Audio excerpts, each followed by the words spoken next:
And we're returning. We sure hope you like the episodes investigating religious-related subjects and conspiracies in the world of spirituality, because guess what? There's another one. And do you like death metal or black metal? All of it. Like all the metals.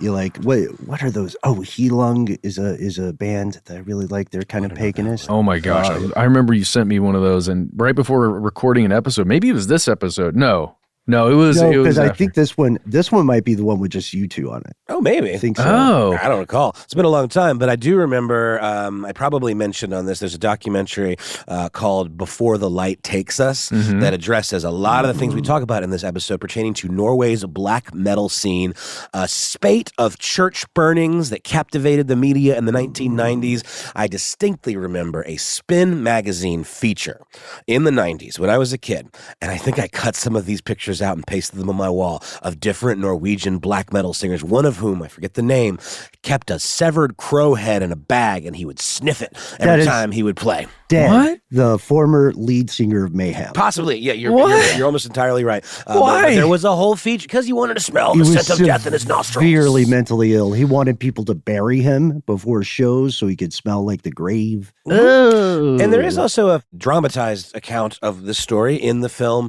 Lords of Anarchy, starring the Culkin that nobody talks about that much. Kieran? No, Kieran's the best. People love Kieran. It's the younger one. Rory, I want to say. Rory, yeah. There's a third? There's a third Culkin. Macaulay will always The be third the best. heat. I'm You sorry. never see the third Culkin coming. No, but anyway, movie's apparently meh, but I am interested in checking it out. But yeah, this is obviously a pretty interesting pet subject for all three of us. And it wraps into the larger phenomenon of the Satanic Panic. Indeed. Oh, yeah. The last thing, guys, Kieran Culkin was on Smartless recently, and it was one of the best episodes I've heard in a long time. He's one of the best he just is himself. I absolutely love that guy. Yeah, did you know he didn't learn until after the fact that the other people in succession were actors doing a script? Yeah, he was just there. He just walked in, apparently.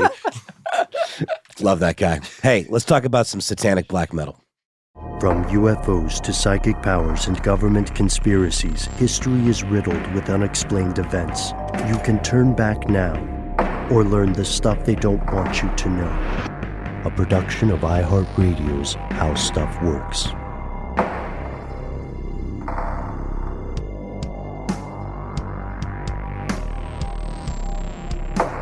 Welcome back to the show. My name is Noel. My name is Matt. We had a stare off just now as to who was going to start. I really should have said they call me Matt. Ben is in a location far away, and yet we can still feel his ever-present influence. That's because it's ever-present. It's his very nature. That's correct. Omnipresent. Yes. He sort of hangs above us like some sort of cosmic cloud. Again, his presence is known. We are here with special guest producer Seth. He's out there. Sethery. He's doing his thing. Wait, I'm looking at him and I'm seeing hands moving. I can't tell what it is, but it looks intricate and awesome. Wow. Can we give him a nickname? Seth Death. Seth Metal? Seth Metal. Yeah, you got it. That's better. Seth Metal. Seth. Super producer Johnson.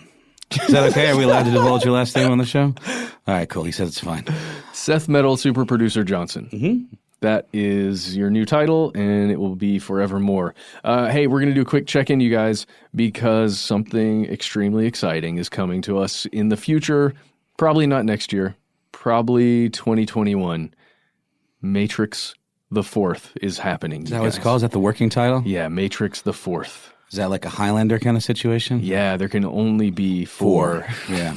Well, I mean, don't a lot of people discount 2 and 3? Can't we just wipe the slate and make this 2? Oh, how I wish we could, Noel. Yeah. But, are you one of those naysayers of 2 and 3? I'm not a naysayer so much as close my eyes. You're right. It's close your eyes and pretend it didn't happen. Gotcha. Not necessarily, because there are highlights, I should say, in all 3 films. But I just remember the guy on all the TVs, the kind of Wizard of Oz character. Yeah. What was his name? The Keymaster? No, the Keymaster is the Commissioner. The Commissioner. No. Yeah. No, the Architect. The Architect. That was close. It was an official title of some sort. But you guys, it's coming. Yeah. Officially, we're going to get more Neo, more Trinity, more everything. Directed by Alone Wachowski. Yeah. Just Lana. That's okay. You think that's going to be all right? Who knows? I have a theory. It's a very obvious theory, but Keanu is like, it's the Keanuissance right now. He is on fire, blowing up the world with all these John Wick movies, doing his own stunts, just running around, shooting stuff, blowing things up, all him. And they're just like, you know what? People need another Matrix. That's right. Well, those movies are such an interesting comment on society, right? It's very much that science fiction commentary of the future thing. Sure. So I'm interested to see how it's manipulated or changed in some way. I think I'm not as big of a Matrix head as you are, but I will say I think it's a very important film because it did a really good job of sort of pushing more heady science fiction, like Philip K. Dick kind of stuff, into the forefront of culture. And so I will forever be grateful for that. I think if it wasn't for the Matrix, we wouldn't have gotten things like Scanner Darkly and some maybe weirder franchises that wouldn't have happened. I'm having a hard time identifying any others. Can you think of any forebears to the Matrix? No, not necessarily. All I know is that it Forebears came before. Yeah, forebears. I mean, you can say a lot of those. Oh gosh, those are both the same word. What's the word for the thing that comes after? The cascade of science fiction, hard science fiction, right? That's kind of what you're talking about. But The Matrix really did popularize this kind of more heady science fiction. You're right. Mm-hmm. And thank you for that, Wachowskis and Neos and Trinities and Morpheuses. What are we doing today? We're not doing a Matrix episode. We're not talking about that. Today we are officially exploring music. Because the soundtrack, think about the soundtrack of The Matrix. But anyway, okay, we'll get away from that. How music can affect us, both individually and collectively. And the three of us here today, both you and Seth and I, have a very personal connection to music.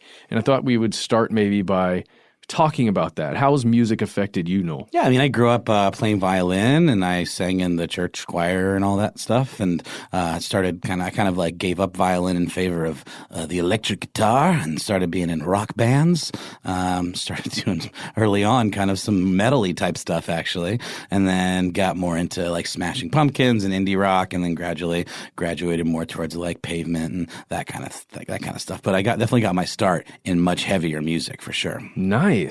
See, for me, I grew up playing drums in a praise band at a church, and that was all music was for me for years and years and years. And the connection that music had to religion was so close. The two were so intertwined that it was difficult for me to even explore music outside of that because I was kind of stuck in this one place for so long, at least mentally. But, as your journey, I also found my way towards lots of other genres and ended up really enjoying some of the heavier things in life, including, really classical heavy metal. I really got into that. Classical, like Bach? When I say classical heavy metal, I mean some of the classics from the 60s, 70s, 80s. Sure. I was really enjoying Sabbath. learning about Sabbath. You like some Sabbath? I very much did. Yeah. So again, today we're talking about music. We're talking about how powerful and highly connective music can be. Yeah, and the act of writing it, performing it, it is a conduit between human beings, people working together to create music. And with that creation, there is thought and intention, sometimes, behind the actual material. The act of listening to music connects people to those creators, and it's all this kind of giant web of interconnectedness, of sharing in ideas. It almost can become its own kind of, I don't know, religion might be a strong word, but it's definitely a way of identifying with lots of different people that share the same either values or the same kind of aesthetics that you do. No, you're absolutely right. Listening to music connects us, the listener, right, to those people who are creating it, to the the instrument choices they're making, the words that they're saying.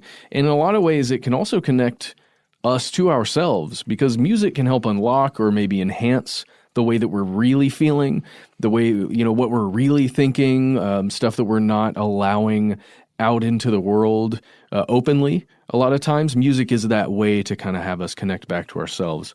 And, a lot of us get to choose the music that we hear. Of course, that isn't true for all people in all situations, but a lot of us get to decide which vibrations and concepts stimulate our brains on a regular basis. Think about it. Our iHeart and Pandora stations, our Spotify and YouTube playlists.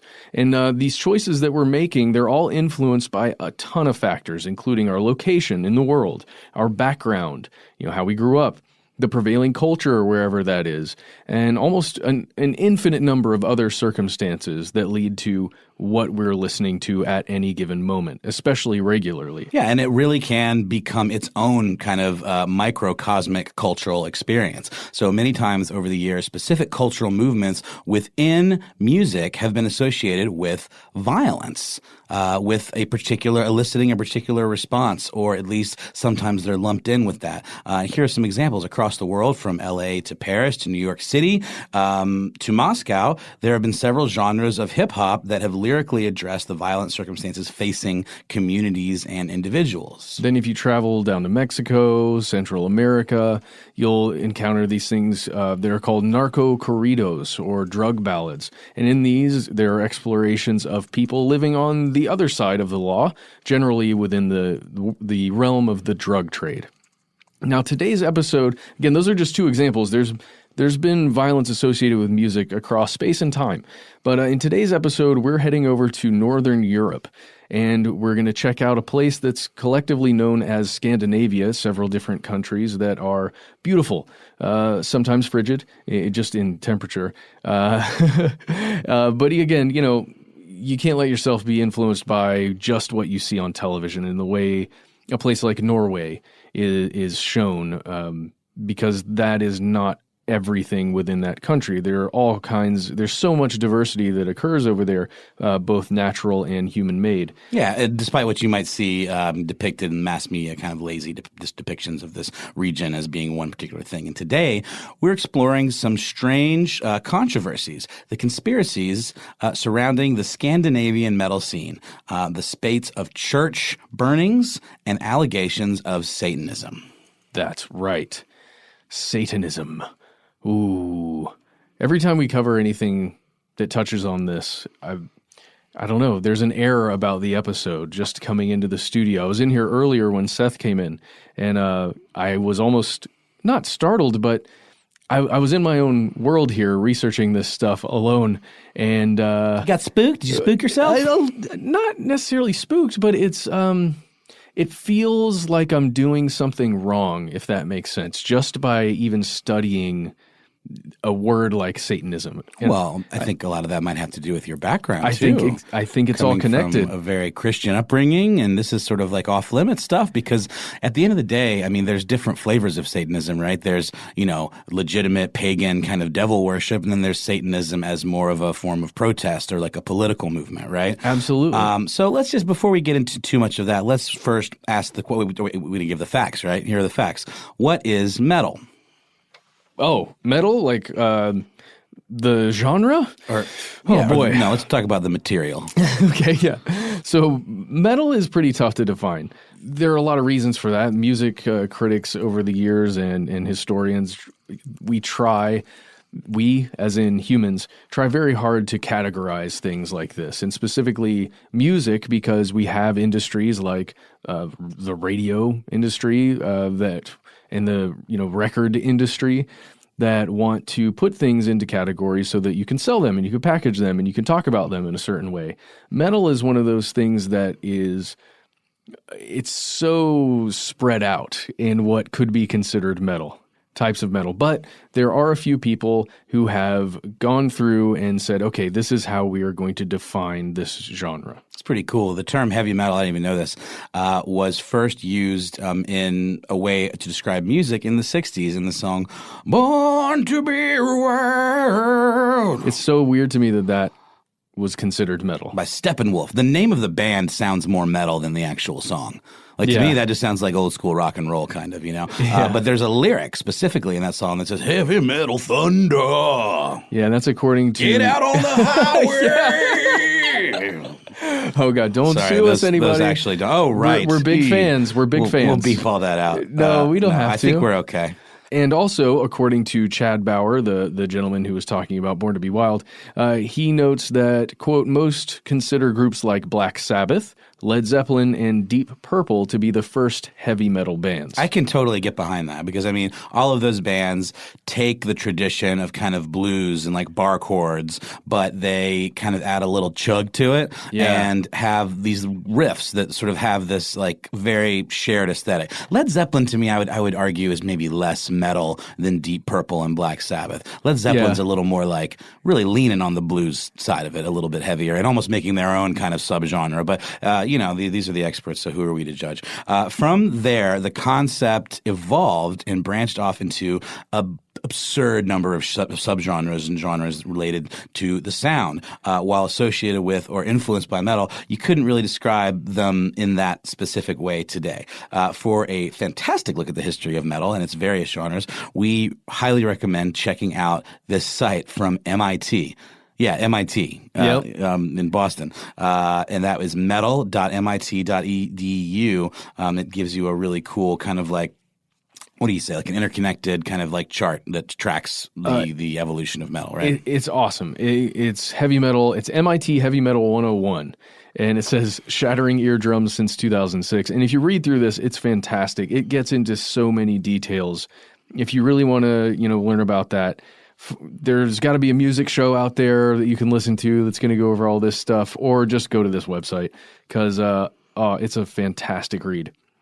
Today, we're just, we're going to drill down a little bit further just into one specific genre of metal. Again, we talked about Scandinavian black metal, and that's really where we're going to remain for the rest of the episode. So go learn about metal if you wish. Come back. And then we'll continue. We'll be right here. See, I told you we were here the whole time. We never really leave. Hey, Seth, just checking in. How are you feeling about our discussion of metal thus far? Do you want to bring up the tritone or the devil's integer, the devil's chord change? I forget exactly what it's called. It's like the flatted fifth. Oh, man. You guys familiar with flatted fifth? Sounds pretty evil. Well, it is. It does sound evil, and it was coined I think it was the devil's. Oh, I can't remember exactly. I didn't actually write this down. This is me pulling from old knowledge that's deep in my head somewhere. It's a musical interval. Let's see, composed of 3 adjacent whole tones. I don't really know what that means. I just know that one of them is a flatted fifth of the 3. And is this contained in metal music? Yeah, Black Sabbath in particular. If you go to that MIT site we were talking about, it talks about them using this to great effect because it almost feels like a note that shouldn't be there if you're writing a traditional song with chord changes that are in the same key or something. This flatted fifth is it's eerie almost, or it throws you off a little bit. It's sort of like the blue note in blues or jazz. It's the thing that makes it kind of sad. This is the thing that makes it kind of evil. Makes it metal, baby. I'm throwing up my horns when I say that. Make no mistake, though, what we're talking about is Scandinavia, which is ground zero for heavy metal. In 2013, the Swedish foreign minister Carl Bildt tweeted, quote, "Finland and Sweden seem to be the global leaders in metal bands," along with a map sourced from CIA.gov and metalarchives.com showing just how many metal bands originate in Sweden, Finland, and Norway. This is very important to remember for later. And people have actually studied Swedish and Finnish in an attempt to better understand some of their favorite metal bands. Oh, yeah, very much so. And you guys, we need to take a quick break, and then we'll get right back in and keep this rabbit hole going.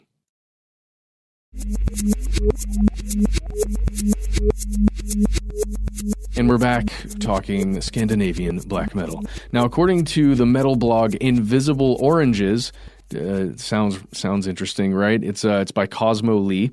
The popularity of metal in any given region can be arguably reducible to a few factors. Now, there's a researcher that was consulted here named Donald McGuire, and he wrote a paper called Determinants of the Production of Heavy Metal Music. Now, this guy, he went deep. He explored 55 different factors and found that the number of heavy metal that is produced in any given area depends on 7 things. Are you ready for these? Mm-hmm. And Seth, I'm going to be looking to you to see if you agree with any of these, because it doesn't seem real to me, but there's some sand to this. Number 1, the percentage of the population that is Catholic. The percentage of the population with zero religion. Okay, so those are two interesting, possibly opposing things. Number 3, the latitude of the country. Whether the country has a Scandinavian legal history. Number 4, the number of years that country was under Marxist rule. And the number of the population that are males between the ages of 15 and 24. And finally, the number of concert halls per 1 million persons. So this isn't a perfect system by any stretch of imagination, but it tracks with what we know about Scandinavian history, demographics, and culture. And you can read the full analysis over there at Invisible Oranges, as well as the paper published in Metal Music Studies. Really interesting, right? So if we break some of this stuff down, if you have a percentage of a population that identifies at least as Catholic, then another significant portion of a population that identifies as having no religion, you can see how there could be some people at odds there. When you throw in the latitude of the country, at least this is what I'm inferring, is that you're bringing in how warm generally and how humid the climate is in any given country. And also, depending on the elevation in the area where people are located. I wonder if he should have put elevation in there somewhere. That would have been fascinating. But then the other ideas of just literally saying, does it have a Scandinavian legal history? Fascinating. And then the whole Marxist rule thing. I don't know. I want to learn more about that, so I'm going to go back and read some more about that later. But for now, let's just keep going on here because we've pretty much established what metal is, a little bit at least. And we also know that metal itself, several versions of it, is supremely popular within the Scandinavian countries that we mentioned above. Sweden, Finland, Norway. Yeah, in the States, in the U.S. and abroad, it's always kind of had a bit of a controversial image, right? So during the Satanic Panic in the U.S., heavy metal music along with Dungeons and Dragons were both cited as contributing factors in everything from violent assaults, like the murders, the child murders at Robin Hood Hill. Yeah. Those guys were all metal fans, and they were sort of railroaded because of that fact alone. And, was implied that because they listened to heavy metal music, they were participating in some sort of satanic rituals. Which brings us to another factor, the rise of devil worshiping, or the perceived rise of devil worshiping during that period, and property damage and more. And it's crazy there because things range from annoyances like property damage and riffraff coming around here listening to their heavy metal music and messing up my garbage cans to literally murder. That's at least the perceived stuff going on here from portions of the U.S. population.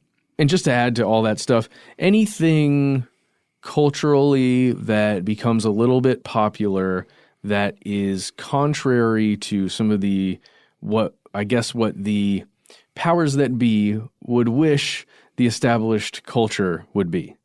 I don't know if that even tracks as making sense to anyone listening out there, but anytime something is a little outside of the regular thing, especially when it comes to religions or the popular religions in an established area, it can be viewed, I think, that it's seen as anti-establishment. And a lot of times these movements are meant specifically to be anti-establishment or anti-norm, I guess. Now in Scandinavia, particularly in Norway, there is a genre that we've kind of mentioned here called black metal. And this, in particular, was cited as the cause of an intense anti-Christian terrorist campaign. That's right, an anti-Christian terrorism campaign. And black metal was cited as being a part of a conspiracy to protest the country's dominant religion through the act of literally burning down the most sacred sites of people's faith in Norway, churches. Now, here's a big question. Was this true? Was black metal truly to blame for this conspiracy to burn down churches across Norway? We're going to explore that, and we're going to talk about reasons that it may have just been a little bit of propaganda at the hands of media in the vicinity in Norway to fight back against some anti-establishment movements. But we're going to find out. So let's move forward. Here's where it gets crazy. Right here? Right here. All right. I'm ready for it. I feel like I just set up all that stuff as in like, we're going to find out, we're going to do this, we're going to check into it. Well, guess what? We already researched it. We're in here recording it right now. And it's absolutely true that black metal itself in some way had to do with this conspiracy to burn down churches in Norway. Between 1992 and 1996, no less than 50 successful or attempted church burnings were attributed to musicians and fans of the black metal scene in Norway. So CNN describes black metal in this way, and this is very good description. Black metal is a subgenre of heavy metal music that typically takes on anti-Christian, satanic, and paganistic themes. Black metal songs typically have a fast tempo. They're called blast beats, and they feature shrieking. I've always referred to them as kind of witchy vocals, like like that. Yeah, and also heavily distorted guitars, more so than just like your Metal Zone pedal. Yeah. Any guitarist out there a lot in of the times, audience might remember the Boss Metal Zone. Yes, classic metal, good distortion. It's more of a wall of it's a absolute crushing wall of distortion, like static almost. Yeah, like it's bordering on atonal, but then there are shreddy riffs and lead licks and everything like that, and unconventional song structure. So lots of weird time signatures, tempo changes, things like that. And some of the big bands in that scene. The term black metal actually comes from the British group Venom, who's one of the most influential black metal bands, and there were other acts like Bathory, Mayhem, Barzoom, Immortal, Emperor, and my personal favorite, Gorgoroth, whose lead singer plays a big part in some of these stories. Yeah. So it's important to note that these acts of church burning or vandalism, property damage, what have you, they could be actually considered acts of domestic terrorism with one unified aim. And that is to protest the very existence or, the hegemony, the kind of dominance of Christianity in Scandinavia, a country that was founded on a pagan or Odinist kind of set of beliefs and then sort of taken over by Christian beliefs. And these churches very much represent that hegemony and that kind of, other force that kind of comes in and maybe steers the history of this part of the world away from their more, kind of the Viking type roots. It's interesting to see it as almost cultural vengeance against that kind of thing, or taking back the power of the history in some way. It certainly doesn't excuse the acts in any way, but it is interesting to see it in that light. So let's jump to the documentary Satan Rear Media, Satan Rides the Media. Okay. And in it, prominent members of Norway's black metal scene are asked about that's the translation. What's happening. Satan Rear Media means in English, Satan rides the media. I got it. That's not like a subtitle. Oh, apologies. Yeah, I should have specified that. Yeah. It's we would call it here, and Nolan and I would call it Satan Rides the Media. That's right. So they take the Norway's black metal scene, they asked a bunch of people about these instances of church arson. And inside it, there's a guitarist named Jorn Ing Tunsberg, and he was convicted for a church arson. And he answers, or at least considers this question by saying, quote, "The reason behind burning Asane Church was that Norway is always so moral. Christian morals. Rules and regulations are always religious. The more Christian, the more you hate it. You understand that Norway should not be Christian." Like, as in, you understand who he's speaking to. You understand that Norway should not be Christian. And then he says, "And that is the reason for burning Asane Church." It's ASANE Church.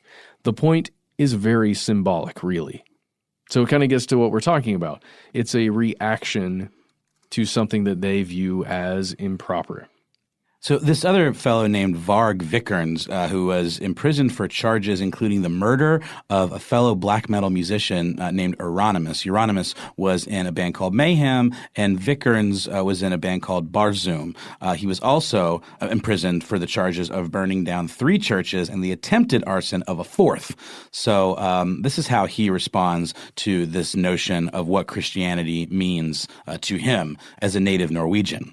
Quote, "The church has behaved so disgracefully, basely, and cruelly in Norway. It's incredible. When they talk about Satanism, when someone burns a church, they ought to look to themselves and remember all the sacred places they have burnt, they being the Christians, and ruins on top of which they have built their churches."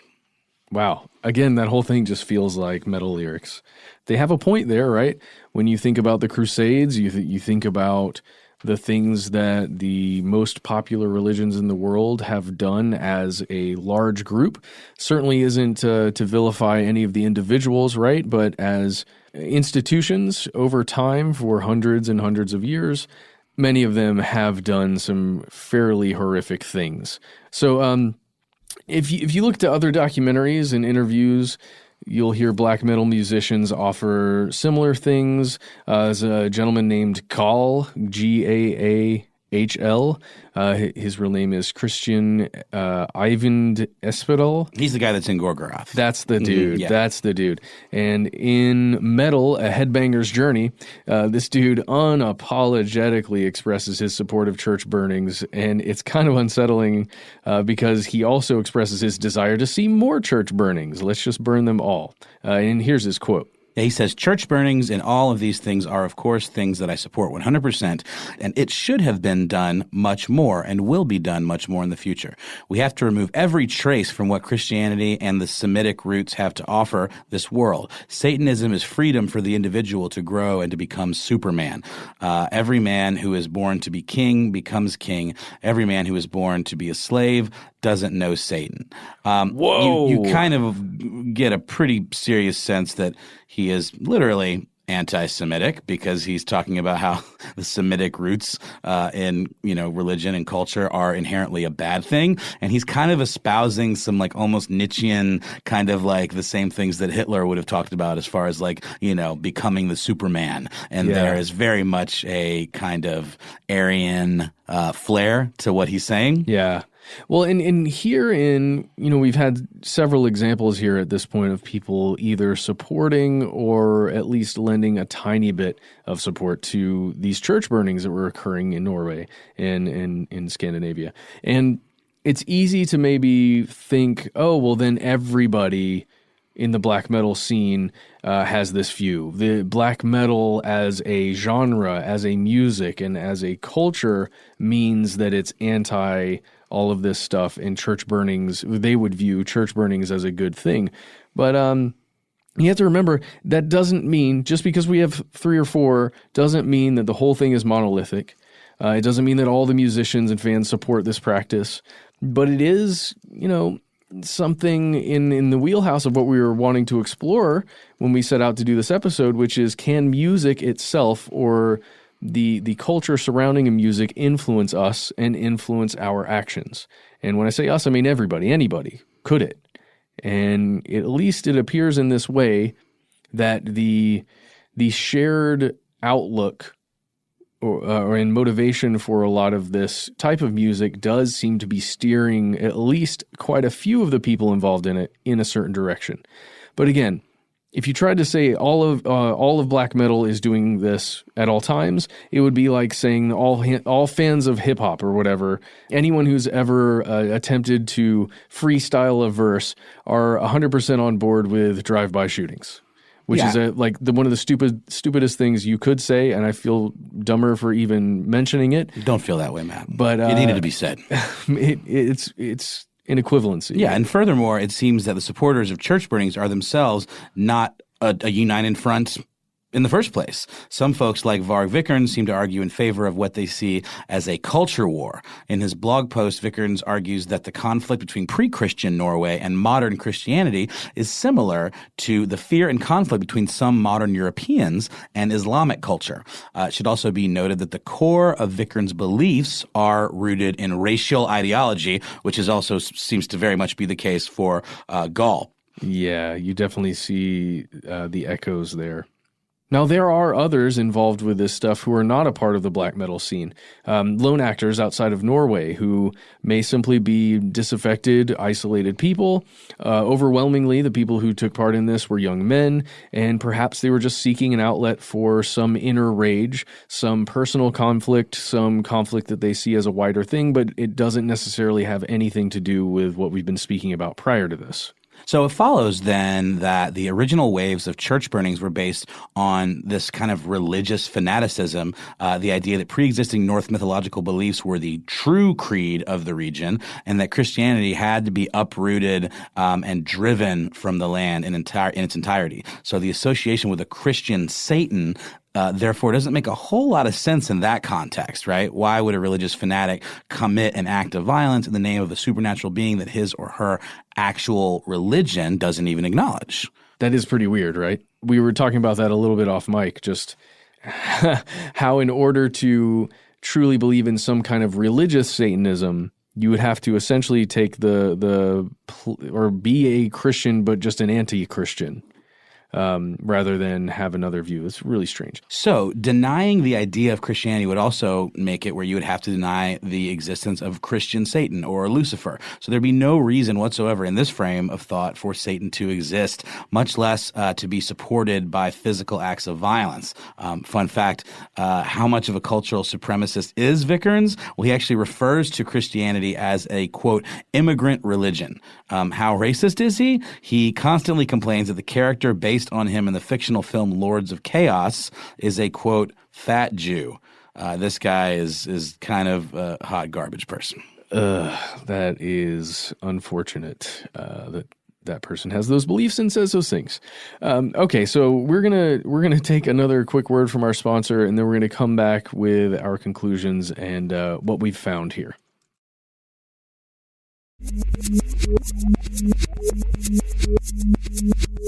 We're back.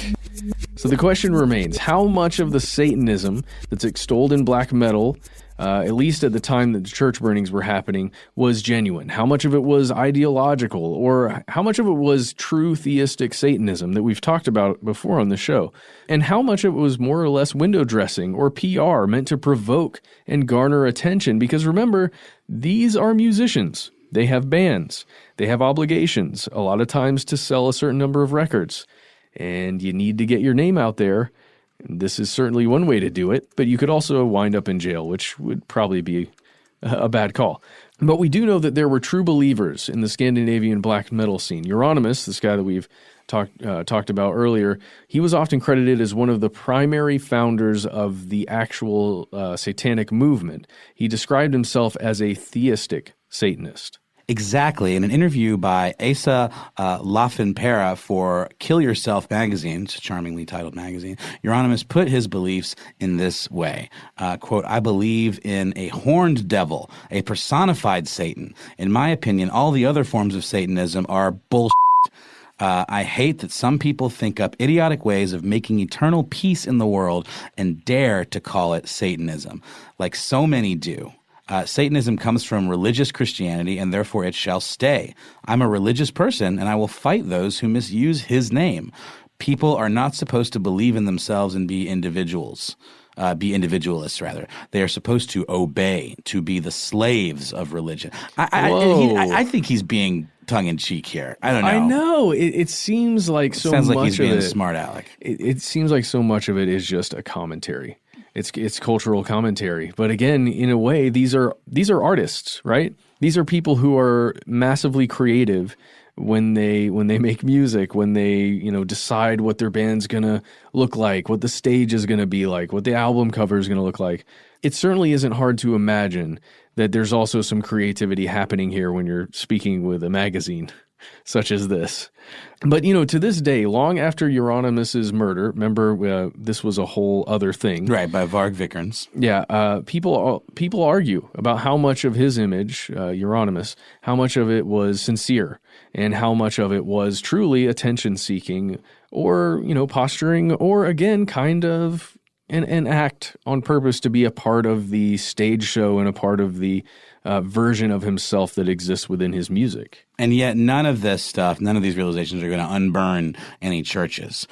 So there it is. There was, in fact, an active conspiracy to burn churches in Norway in the 1990s.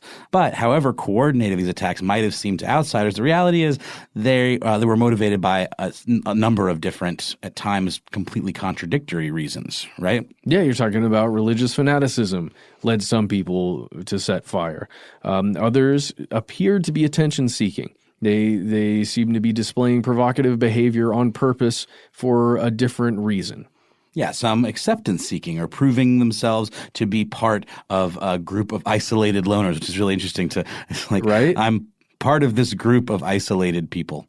Well, it's sort of it's like counterintuitive, right? Yeah, but again, it makes sense in another way. And, they're also cultural and ideological and sometimes racial supremacists that were in play there, as we saw at the end. But as for a true, shadow of Satanism that's looming over Scandinavia, we still have to ask ourselves, in the end, how much was true Satanism on the part of the individuals involved? There were some, but we can't prove much more than that. How much of this whole thing was influenced by the media coverage, by a bit of hysteria? I mean, there are a lot of churches burning around in a fairly short period of time. That could be pretty scary, and it would also cause people to turn on their TVs and watch a news station and buy newspapers. Yeah, and how many of these incidents were just attempts to get attention? More than 20 years later, these questions kind of still remain. And I don't know how we're truly going to get rid of all of them, but we do know there's more to look at here, and perhaps we'll continue down this rabbit hole a little bit, at a later date.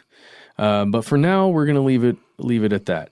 Churches were burned, for sure, and enough people within the black metal scene in Norway and the rest of Scandinavia, enough people seem to be in on it and happy about it. Yeah, willing to talk about it. There's a really interesting documentary called Before the Light Takes Us. Yes. That is about all of this stuff. Really interesting. Goes into great detail about the feud between Barzum and Mayhem and that murder and how that kind of fed into this scene and a lot of the kind of, I don't know, for lack of a better term, identity politics behind this stuff. Mm-hmm. Because it was these kind of factions about like who could be more evil and who, was more a true believer. But even within that, there is a lot of posturing. And I mean, these, we haven't really even talked about this. These black metal artists, they wear corpse paint. And I have which is white makeup and, kind of runny black, like liners around their eyes, sort of looking almost like, King Diamond, the artist or whatever, or like Sting, the wrestler, kind of like that. Yeah. I have a very distinct memory of a really great article because a lot of this happened when I was a kid.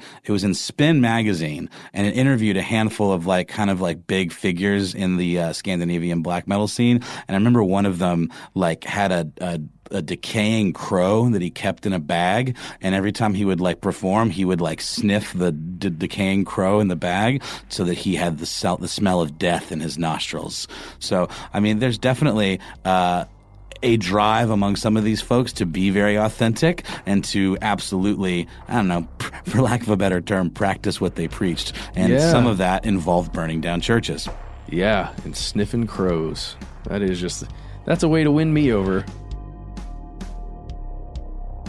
And that's our classic episode for this evening. We can't wait to hear your thoughts. That's right. Let us know what you think. You can reach us at the handle Conspiracy Stuff, where we exist on Facebook, X, and YouTube. On Instagram and TikTok, we're Conspiracy Stuff Show. If you want to call us, dial 1-833-STDWYTK. That's our voicemail system. You've got 3 minutes. Give yourself a cool nickname and let us know if we can use your name and message on the air. If you got more to say than can fit in that voicemail, why not instead send us a good old-fashioned email? We are the entities that read every single piece of correspondence we receive. Be aware, yet not afraid. Sometimes the void writes back. Conspiracy@iHeartRadio.com.